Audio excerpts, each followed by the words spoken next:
यह हिंदी विषय का चतुर्थ सेमेस्टर का प्रथम प्रश्न पत्र का वीडियो है। आज का यह वीडियो भक्तिकालीन काव्य पर आधारित है। भक्तिकाल हिंदी काव्य साहित्य का बड़ा महत्वपूर्ण युग है। इसे कुछ विद्वानों ने हिंदी साहित्य का स्वर्ण युग कहा है। बहुत महत्वपूर्ण विषय है ये। सबसे पहले इसकी समय सीमा आचार्य रामचंद्र शुक्ल ने भक्तिकाल की समय सीमा संवत 1375 विक्रमी से संवत 1700 विक्रमी तक माना है। इसका विभाजन भक्तिकाल का समय लगभग 325 वर्षों का है। अध्ययन की सुविधा के लिए इसे सबसे पहले दो भागों में बांटा गया। पहला निर्गुण काव्य और दूसरा था सगुण काव्य। इसके उपरांत इसके उपविभाजन किए गए, जिसमें पहला उपविभाजन था निर्गुण काव्य का। जो उपविभाजन किया गया वह था ज्ञानाश्रय काव्य, जिसको संत काव्य कहा गया। दूसरा जो विभाजन था उसे प्रेमाश्रय काव्य या सूफी संत काव्य कहा गया। जो दूसरा उपविभाजन था उसका नाम दिया गया, एक का नाम दिया गया कृष्ण काव्य। सगुण काव्य का जो विभाजन किया गया उसका नाम दिया गया कृष्ण काव्य, और जो दूसरा था उसका नाम दिया गया राम काव्य। अब इसके पश्चात निर्गुण काव्य। निर्गुण काव्य में जो पहला उपविभाजन था ज्ञानाश्रय काव्य या संत काव्य, इसके प्रमुख कवि, इसके प्रमुख कवियों में कबीर, नानक, दादू, मलूकदास और रैदास थे। कबीर की रचना बीजक, जिसमें उनकी साखी, सबद और रामायणी संग्रहित हैं।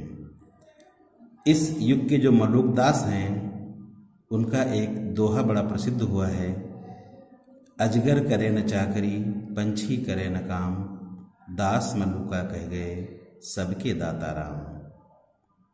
निर्गुण काव्य का जो दूसरा उपविभाजन है वह है प्रेमाश्रय काव्य, जिसे सूफी संत काव्य भी कहा जाता है। इसके प्रमुख कवि और उनकी प्रमुख रचनाएं बहुत महत्वपूर्ण रचनाएं हैं। इनमें जो सबसे प्रसिद्ध नाम है वह है मलिक मोहम्मद जैसी, जिनकी रचना पद्मावत सूफी काव्य परंपरा की सबसे प्रसिद्ध रचना है। अन्य रचनाओं में अखरावट और आखिरी कलाम है। मलिक मोहम्मद जैसी की एक कृष्ण कथा पर आधारित रचना है जिसका नाम है कान्हावत। दूसरे कवि हैं मुल्ला दाऊद, उनकी रचना चांदायन है। कुतुबन, उनकी रचना का नाम मृगावती है। मंझन, उनकी रचना मधुमालती है। उस्मान, उनकी रचना चित्रावली है। शेख नबी, जिन्होंने ज्ञानदीप की रचना की, और नूर मोहम्मद, जिन्होंने इंद्रावती की रचना की। यहाँ एक बात महत्वपूर्ण है, कुछ विद्वान मुल्ला दाऊद को सूफी काव्य परंपरा का प्रथम कवि मानते हैं और उनकी रचना चांदायन को इस परंपरा की प्रथम रचना मानते हैं। इसके बाद सगुण काव्य। सगुण काव्य में सबसे पहले कृष्ण काव्य। कृष्ण काव्य के जो कवि हैं वह अष्टछाप के नाम से प्रसिद्ध हैं। अष्टछाप 8 कवियों का समूह है, जिसकी स्थापना वल्लभाचार्य के पुत्र गोसाई विट्ठल नाथ ने की थी। इसमें उन्होंने 4 अपने शिष्यों को और 4 अपने पिता के शिष्यों को मिलाकर अष्टछाप बनाया था।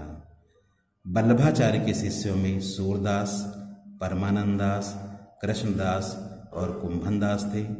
विट्ठलनाथ के शिष्यों में छीत स्वामी, नंददास, गोविंद स्वामी और चतुर्भुजदास थे। यह अष्टछाप के कवि कृष्ण काव्य परंपरा के बड़े ही प्रसिद्ध कवि हुए हैं, और यहाँ से एग्जामिनेशन में एक क्वेश्चन अवश्य आता है। इसके बाद है सगुण काव्य का जो दूसरा विभाजन है वह है राम काव्य परंपरा। राम काव्य परंपरा के जो प्रमुख कवि हैं वह गोस्वामी तुलसीदास जी हैं। गोस्वामी तुलसीदास जी ने कई ग्रंथ लिखे हैं। आचार्य रामचंद्र शुक्ल ने उनके ग्रंथों की कुल संख्या 12 मानी है।